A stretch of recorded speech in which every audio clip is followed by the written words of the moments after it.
Hello, hello, hello. This is the Vanilla JavaScript podcast. I'm Chris Ferdinandi. Thank you so much for joining me. Today, I wanted to talk about the Jamstack, what it is, why it's awesome, why it's not, and some resources to help you get started. Before we jump in, I just wanted to say I am sorry if you can hear my dog snoring in the background. She is deep asleep and being a little loud, and I don't have the heart to kick her out of the room. So hopefully that's not creating too much background noise as you listen. So, back in February, Nicole Sullivan replied to a "What's your contrarian opinion?" tweet with Jamstack is 99.9% branding and 0.1% substance. Nicole is awesome. She created object-oriented CSS, which is my favorite way to build websites. She's an amazing developer. She has done so many incredible things in her career, but I think she's wrong about the Jamstack. So, what is the Jamstack? In web development, your stack is the combination of technologies that you use to build and deliver files to the browser. LAMP, one of the most popular stacks, stands for Linux, Apache, MySQL, and PHP. This powers things like WordPress sites and Perch and a bunch of other CMSs that are quite popular. Mean stands for Mongo, Express, Angular, and Node. And there are variants of this for people who are building sites that run React server-side or Vue server-side, possibly also using Mongo and Express and Node, but not necessarily Angular. And Jamstack stands for JavaScript, APIs, and markup. And in many ways, it's a reversion back to the way we used to build websites back in the late 90s and early 2000s, where instead of having a database that you're pulling data from and dynamically creating content from templates on the fly whenever someone visits your site, you're uploading static HTML files that have already been built to the server, and those are what gets delivered to the browser. So the browser requests an HTML file and gets one back. It's already there. It doesn't have to be created when the user chooses to access it. One common misconception about Jamstack is that because it leads with JavaScript, it's all about frameworks and single-page apps. And while single-page apps are Jamstack sites, not all Jamstack sites are single-page apps. JavaScript is not the most important part of the Jamstack, even though the J comes first. Markup is. What makes a Jamstack site Jamstack is that there's no database involved at the point of request. You're not serving dynamically rendered HTML. You're serving static, flat HTML files that existed on the server before your browser ever made a request for them. So what about the rest of the stack? APIs can be used to add content to your Jamstack site. And sometimes that content is loaded with JavaScript. Sometimes it's pulled ahead of time when the HTML file is created. Some people use static site generators to give them a templating system that pulls content from markdown files. This is my preferred approach, by the way. Static site generators can often pull API data and render it directly into the HTML, cutting JavaScript out of the process entirely. So if you have content that doesn't update that much, but you do need to get it from another source, you can make that API request right in your static site generator, and then the completed file already has that content. It doesn't even have to use JS to get it, which is so awesome. JavaScript bridges the gap when dynamic or user-specific content is needed. So this is the kind of stuff where in a traditional stack, you would use the database and maybe some PHP and templates, or in a mean stack, you would use MongoDB and Express to get some content. With a Jamstack, you're sending a flat HTML file, and whatever's in that gets rendered immediately, and then JavaScript picks up the gap and grabs the dynamic stuff or user-specific content and loads that. So why is Jamstack awesome? Because there's no database to query and no files to generate, Jamstack sites are fast, like really, really, really fast. Your browser requests an HTML file from the server and gets one back almost instantly. Flat HTML files are also much easier to cache on a CDN. making them even faster. You can push them out around the globe so that they sit really close to where the person requesting them lives, and you cut down a lot of latency that way. Removing the database also means there's no database to hack, so Jamstack sites can be much easier to keep secure. They do use APIs, but those third-party API vendors are often much better versed at managing security of their stuff than you would be. And it's a very narrow attack vector versus having an entire database that gives you access to the whole site. And without an expensive database to maintain, no queries to run, every time someone requests an HTML file, the overall computational needs for your site go way down as well. Huge spikes in traffic don't break your site.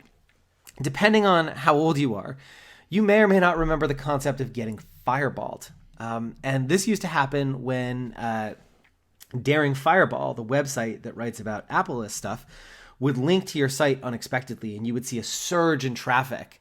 And depending on your host and how big your site was already, your database might not be able to keep up with all that traffic, and it would just crash, and people would start getting like empty pages, 404s, things like that.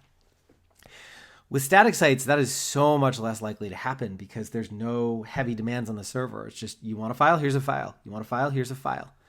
I run about a dozen sites, some of them relatively high traffic, from a single $5 DigitalOcean droplet, which is awesome. It costs me so little to host and maintain my sites.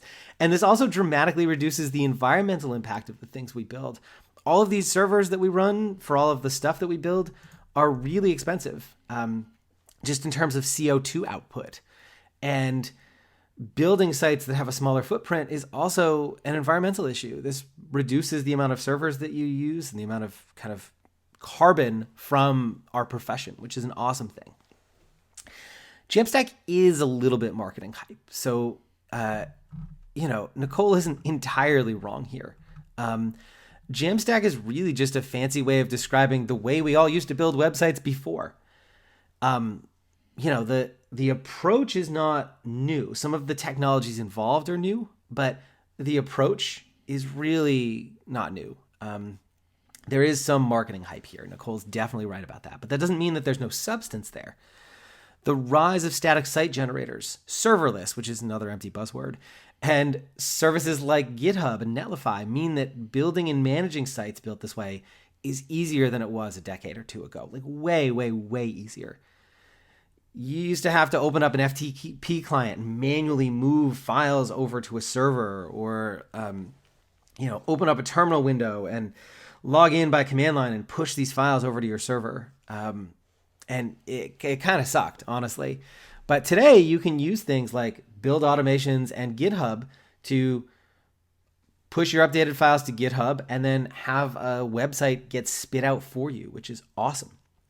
Database-driven sites made doing things that were hard with flat HTML a lot easier. And modern Jamstack tools make doing with flat HTML files the things that database-driven sites used to do exclusively a lot easier too. It's not all roses, though. There are some things that suck about Jamstack. So the lack of a database and server-rendered content. Let me flip-flop that. Server-rendered content.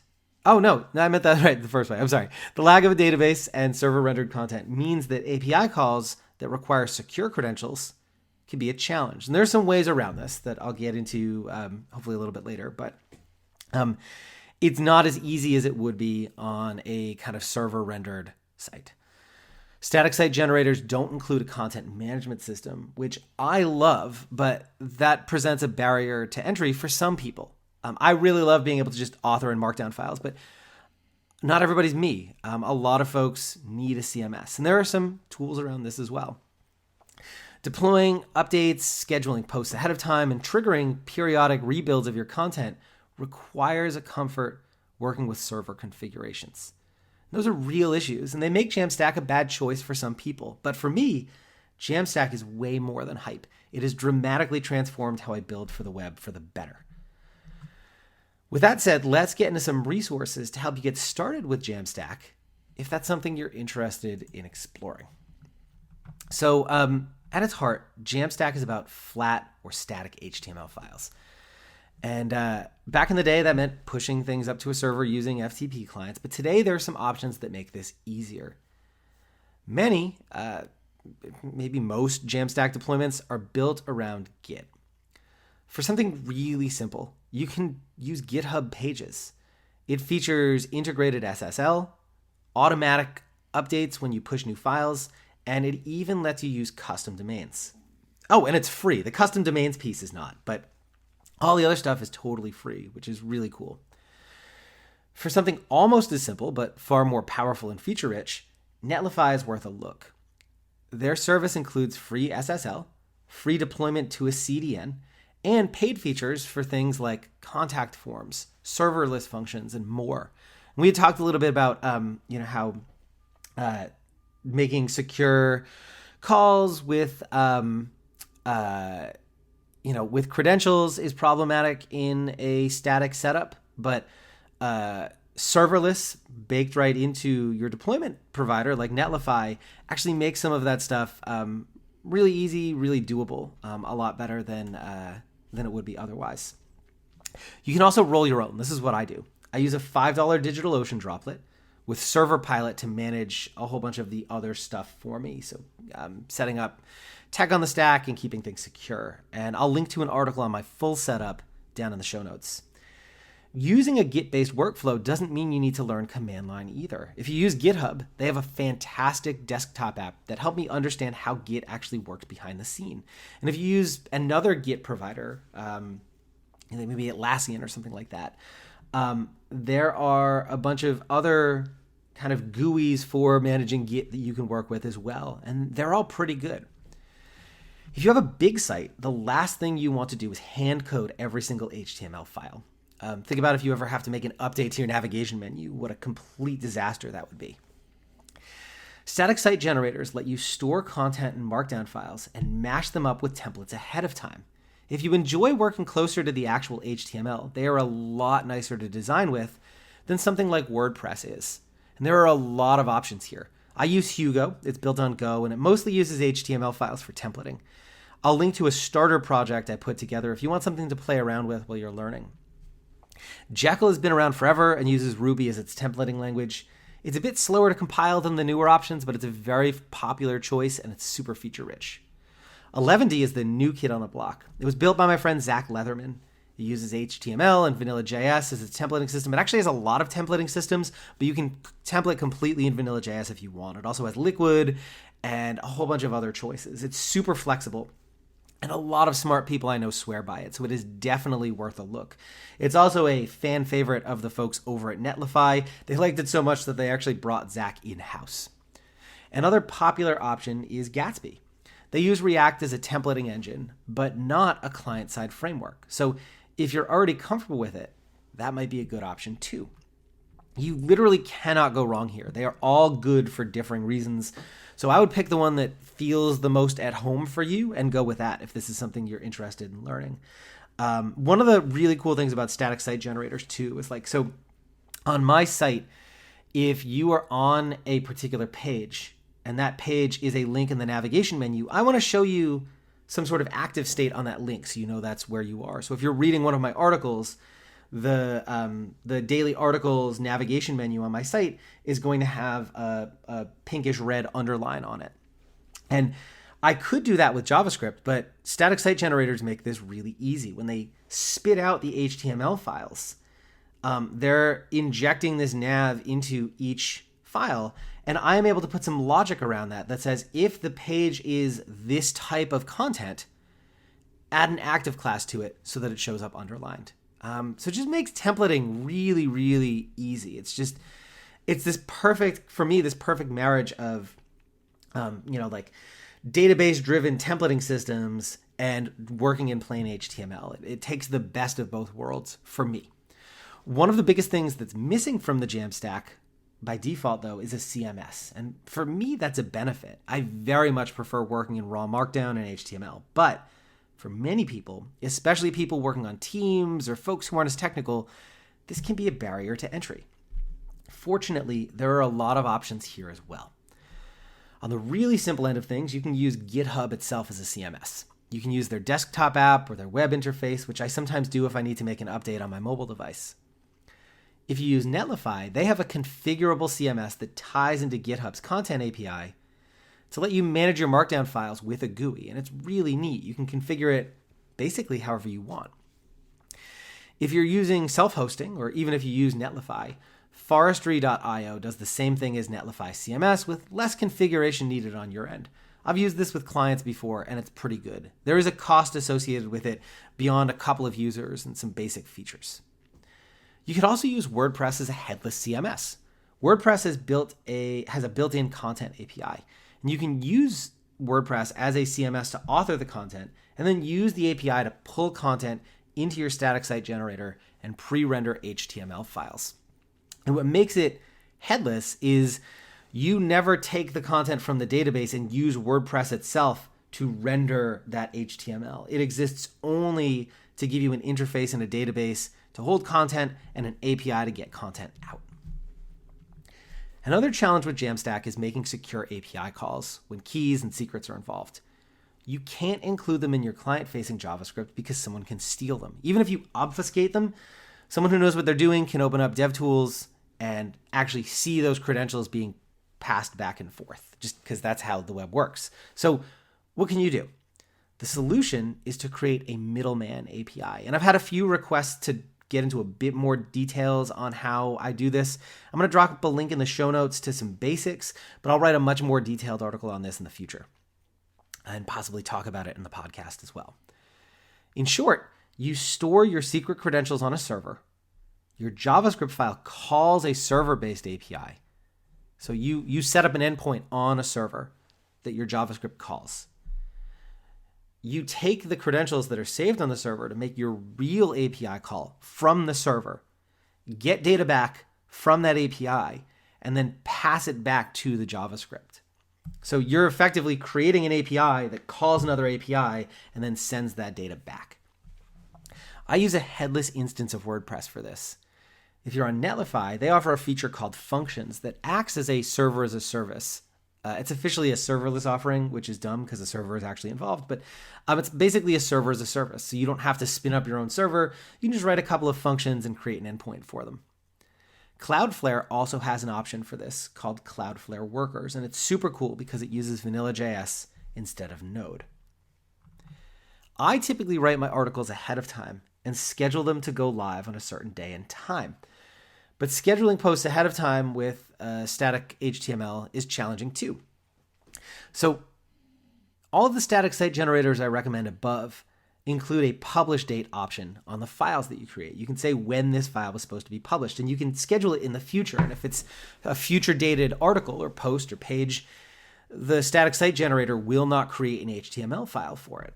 But how do you get a Jamstack site to rebuild itself and render the new HTML file when it's time for that post to go live? The trick here are hooks or triggers that tell your host to recompile your site at fixed intervals. Since I host my own site, I set up something called a cron job to run every hour. Any post whose publish date is before the current time gets built and becomes published. If its publish date is in the future, nothing happens. If you're using Netlify, you can use GitHub Actions and a webhook to trigger a new build on Netlify as well. And I'll drop a link in the show notes on how both of those things work, my setup and GitHub with a webhook for Netlify users. This is unfortunately one feature you'll miss out on if you're using GitHub Pages for your hosting. I love the Jamstack, and I want more people to make the switch. So if there's anything I missed or anything you have questions about from the show, please reach out and let me know. And if you want to finally master JavaScript, head over to vanillajsguides.com and check out my pocket guides and video courses. They're short, focused, and made for beginners. You'll learn the ins and outs of a topic in under an hour, and as a listener of the show, you can take 30% off with the code podcast at checkout. See you next time. Cheers.